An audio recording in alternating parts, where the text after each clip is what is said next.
Como uma rainha poderosa, temida por profetas e protegida pelo trono, terminou jogada de uma janela e devorada por cães. Hoje eu vou contar o trágico fim de Jezabel, uma mulher cuja influência mudou Israel, corrompeu reis e desafiou profetas. E presta atenção, porque a morte dela não foi apenas castigo. Foi o fechamento brutal de uma profecia ignorada por anos. A pergunta que guia essa história é simples: como alguém cercado de poder pode acabar sem túmulo, nome ou honra? Jezabel não começou como vilã isolada. Ela nasceu princesa fenícia, filha de Etbaal, rei de Sidom, ligado ao culto de Baal. Quando se casou com Acabe, rei de Israel, aquela união parecia política, estratégica e vantajosa para fortalecer alianças regionais importantes. Mas por trás do casamento havia uma consequência espiritual profunda. Israel recebeu dentro do palácio uma rainha com outro altar. Jezabel trouxe consigo sacerdotes, práticas religiosas e uma devoção agressiva a Baal, Deus associado à fertilidade, tempestades e poder terreno. O problema não era apenas crença pessoal. Ela usou influência real para empurrar Israel para longe do Deus de seus pais. Aqui entra a primeira virada. Jezabel não apenas adorava Baal. Ela queria reorganizar o coração religioso de uma nação inteira. Profetas do Senhor foram perseguidos, silenciados e mortos. Muitos precisaram se esconder em cavernas para sobreviver ao terror oficial dela. Enquanto isso, profetas de Baal comiam à mesa de Jezabel, sustentados pela estrutura do próprio palácio de Israel, diariamente naquele tempo. Acabe era rei, mas muitas vezes parecia governado pela vontade mais dura da rainha que dormia ao seu lado sombrio. E essa combinação era perigosa. Um rei fraco em convicção e uma rainha forte em ambição espiritual e política contínua. Então surge Elias, o profeta que enfrentaria o sistema religioso de Jezabel com uma coragem quase insuportável para aquela época. Elias anunciou seca sobre Israel, atingindo diretamente Baal, considerado por muitos como controlador da chuva e fertilidade da terra fértil. Durante anos, o céu se fechou. A terra secou. A fome expôs a mentira dos altares, sustentados pelo palácio real. A tensão explodiu no Monte Carmelo, quando Elias desafiou os profetas de Baal diante do povo e do rei reunido. O fogo caiu sobre o altar do Senhor, e os profetas de Baal foram derrotados diante de todos naquele dia. Mas Jezabel não se arrependeu. Quando soube do massacre de seus profetas, prometeu matar Elias em 24 horas. Aqui a câmera muda. O profeta vitorioso foge pelo deserto, mostrando que Jezabel inspirava medo até depois da vitória pública. Isso revela o tamanho da influência dela. Jezabel não precisava estar presente para dominar emocionalmente seus inimigos e paralisar corações. Mas o ápice de sua crueldade aparece na história de Nabote, um homem simples, dono de uma vinha ancestral israelita. Acabe desejava aquela vinha porque ficava perto do palácio. Nabote recusou vender, pois era a herança de seus pais antigos hebreus. Para Nabote, aquela terra não era mercadoria comum. Era memória familiar, aliança com Deus e identidade transmitida por gerações inteiras.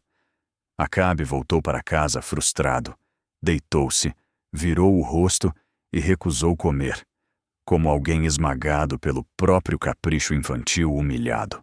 Jezabel, então, entrou em cena e disse, em essência: "Você é rei de Israel? Ou não é absolutamente nada agora?" Ela escreveu cartas em nome de Acabe, selou com o selo real e armou uma acusação falsa contra Nabote inocente. Homens perversos testemunharam contra ele, dizendo que havia blasfemado contra Deus e contra o rei de Israel publicamente na praça.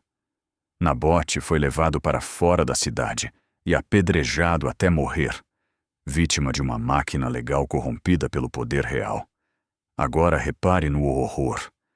Jezabel usou linguagem religiosa para assassinar um inocente e roubar aquilo que ele se recusou vender.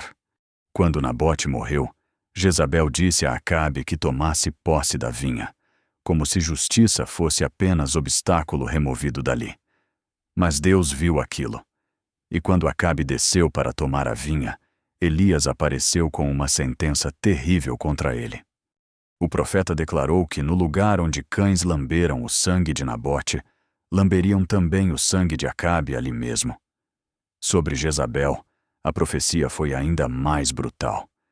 Cães a devorariam junto ao muro de Jezreel, sem sepultamento honroso algum. Esse é o loop central. Como uma rainha protegida por soldados terminaria entregue aos cães, exatamente como foi anunciado publicamente?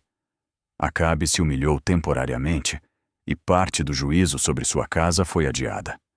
Mas a semente da queda permaneceu viva. O tempo passou, reis caíram, guerras vieram, e Jezabel continuou como símbolo de manipulação, idolatria e sangue inocente derramado sem remorso. Acabe morreu em batalha, e cães lamberam seu sangue, cumprindo parte da palavra profética que ele tentou ignorar antes finalmente.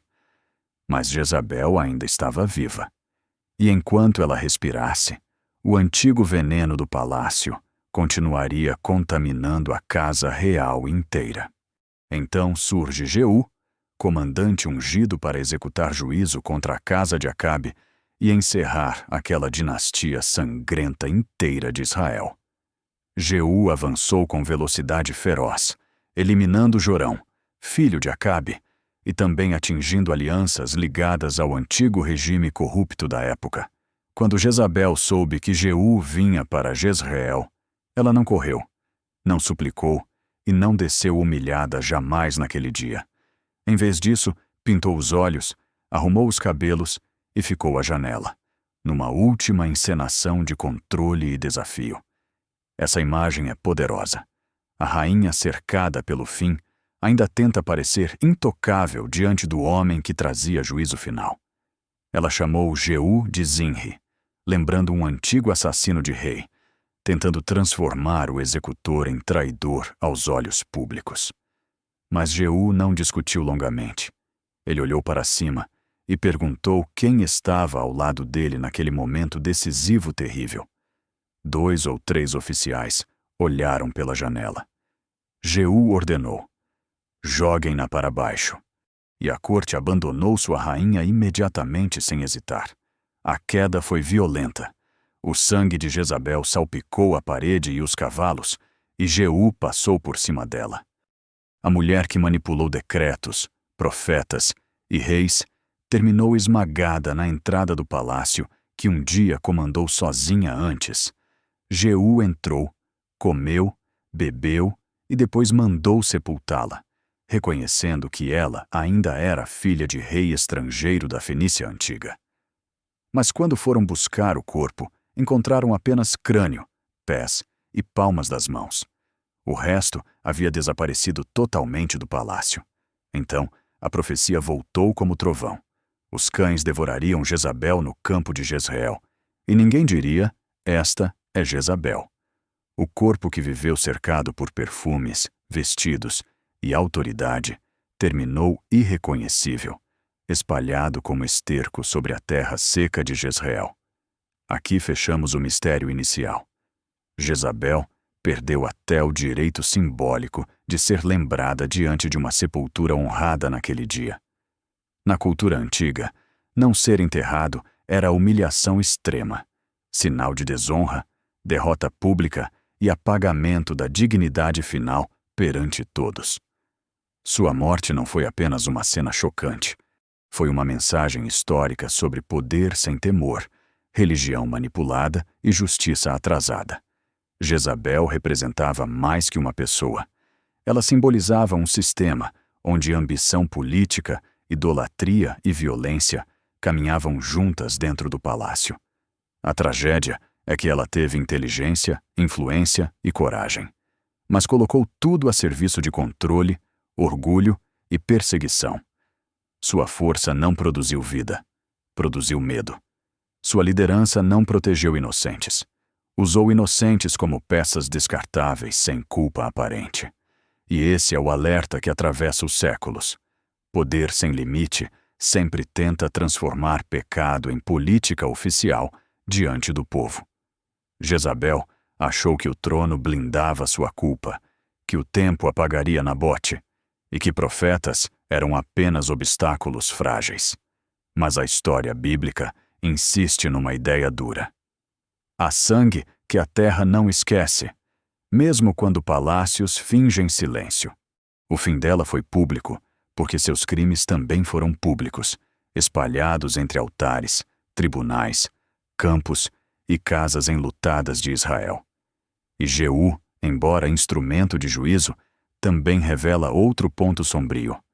Justiça humana pode vir misturada com violência e ambição. Por isso, essa história não deve ser lida como simples vingança, mas como queda de uma estrutura inteira de corrupção. Jezabel entrou em Israel como rainha estrangeira, mas saiu da história como advertência contra manipulação espiritual e arrogância impune na memória bíblica. O que não morreu nela foi o símbolo. Toda geração reconhece Jezabel quando poder, mentira e sedução dominam consciências por dentro.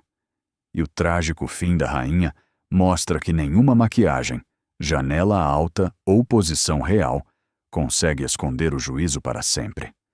Jezabel caiu porque construiu seu poder sobre sangue inocente, e quando a justiça chegou, nem o palácio conseguiu segurá-la naquele dia.